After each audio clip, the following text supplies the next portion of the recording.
এই ভিডিওতে আমরা আলোচনা করব সম্প্রতি পশ্চিমবঙ্গ প্রাথমিক শিক্ষা পর্ষদ একটি নোটিশ দিয়েছে এবং মোট 1233 জনের একটি নামের লিস্ট দিয়েছে।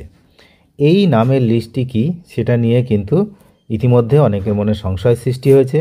এই ভিডিওতে আমরা বিস্তারিত এই 1233 জনের বিষয়টা কি বিস্তারিত জানব।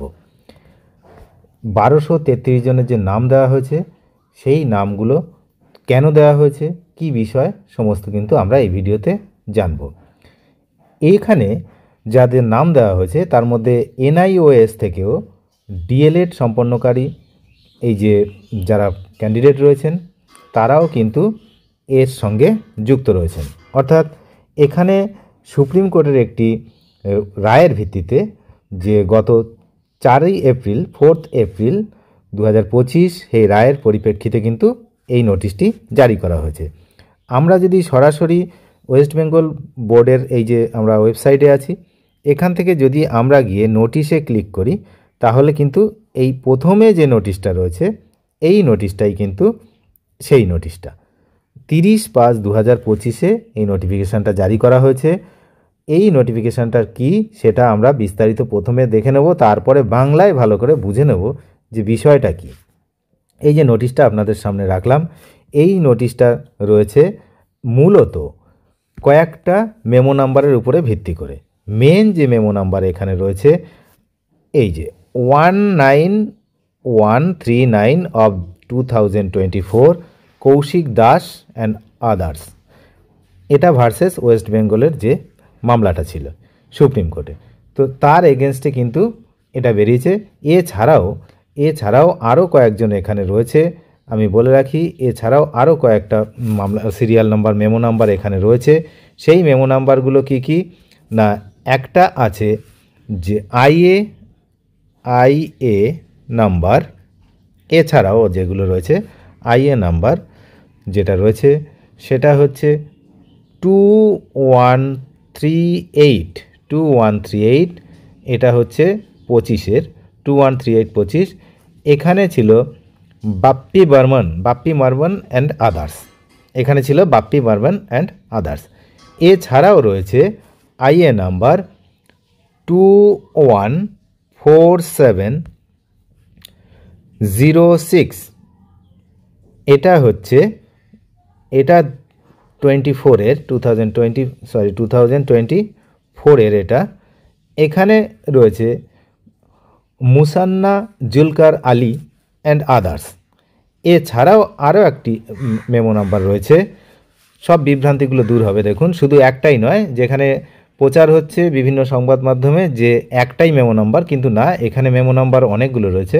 এছাড়াও মেমো নাম্বার রয়েছে টুম্পা পালের, মূলত টুম্পা পাল অ্যান্ড আদার্স ভার্সেস ওয়েস্ট বেঙ্গলের যে মেমো নাম্বার 14658 ভার্সেস 2024।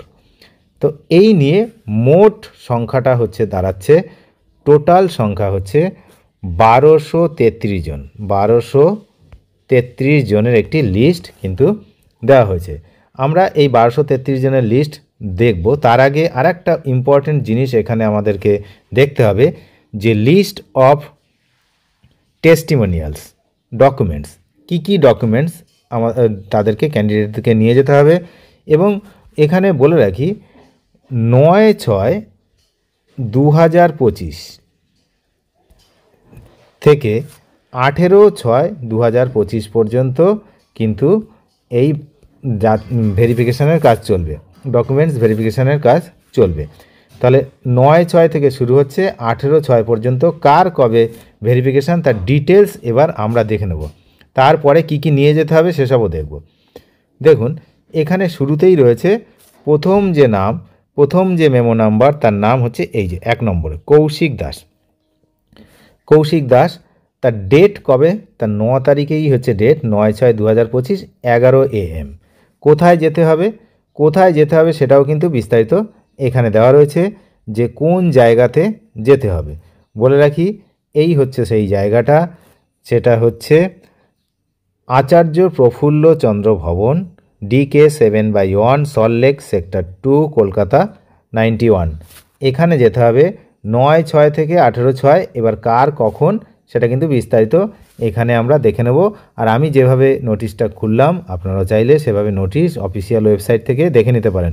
এখানে যে ডকুমেন্টসের লিস্ট অফ ডকুমেন্টস রয়েছে সেটা আমরা একটু পরে বাংলায় দেখে নেব যে কি নিয়ে যেতে হবে, ঠিক আছে।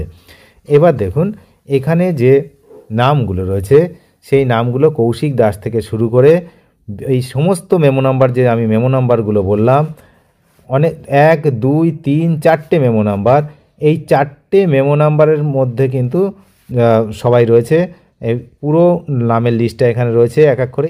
এই যে এরকমভাবে দেখুন প্রত্যেক জনের নাম আর তাদের হচ্ছে সময়, টাইম।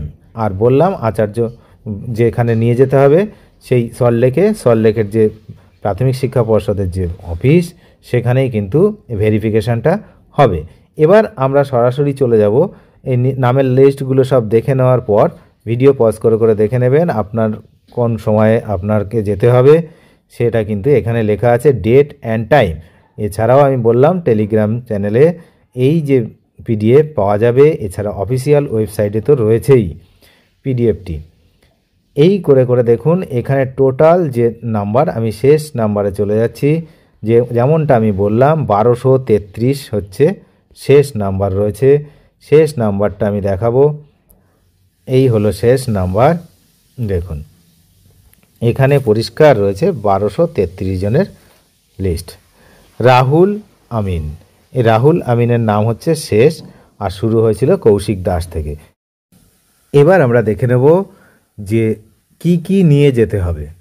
মূলত নাম্বার 1-এ রয়েছে 1 নম্বর মাধ্যমিক বা সমমানের পরীক্ষা এবং উচ্চ মাধ্যমিক বা সমমানের পরীক্ষার মার্কশিট ও সার্টিফিকেট। নাম্বার 2 জন্ম তারিখের প্রমাণপত্র হিসেবে যে কোনো বৈধ নথি। নাম্বার 3 10/8/2017 তারিখ বা তার আগে টেট উত্তীর্ণ হওয়ার সার্টিফিকেট। নাম্বার 4 10/8/2017 তারিখের ইন সার্ভিস থাকার প্রমাণপত্র, যার মধ্যে অন্তর্ভুক্ত রয়েছে নিয়োগপত্র, গৃহীত জয়েনিং রিপোর্ট, বিদ্যালয় কর্তৃপক্ষের দেওয়া সার্ভিস সার্টিফিকেট 10/8/2017 তারিখ অনুযায়ী।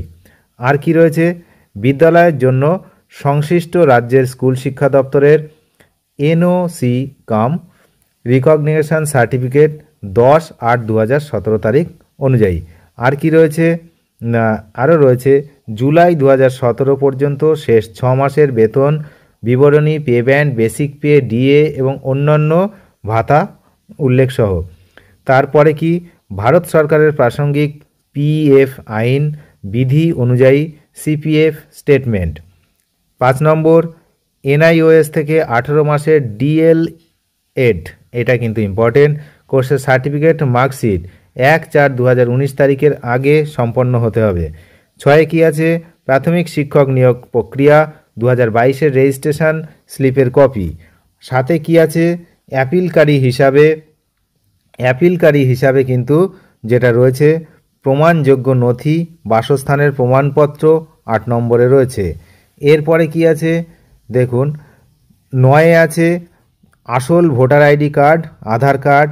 10-এ রয়েছে জুলাই 2017 পর্যন্ত শেষ 6 মাসের ব্যাংক স্টেটমেন্ট সংশ্লিষ্ট ব্যাংক ম্যানেজার দ্বারা প্রত্যায়িত, অর্থাৎ অ্যাটেস্টেড করে নিতে হবে।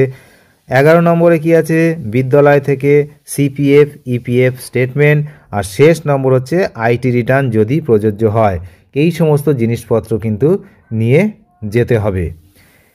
এই নথি যাচাই প্রক্রিয়াটি রাজ্যের প্রাথমিক শিক্ষক নিয়োগের ক্ষেত্রে একটি গুরুত্বপূর্ণ পদক্ষেপ এবং এর মাধ্যমে যোগ্য প্রার্থীরা তাদের আইনি লড়াইয়ের পর প্রাপ্ত সুযোগ সুবিধা নিজেদের যোগ্যতা প্রমাণ করতে পারবেন, এমনটাই কিন্তু ধারণা করা হচ্ছে।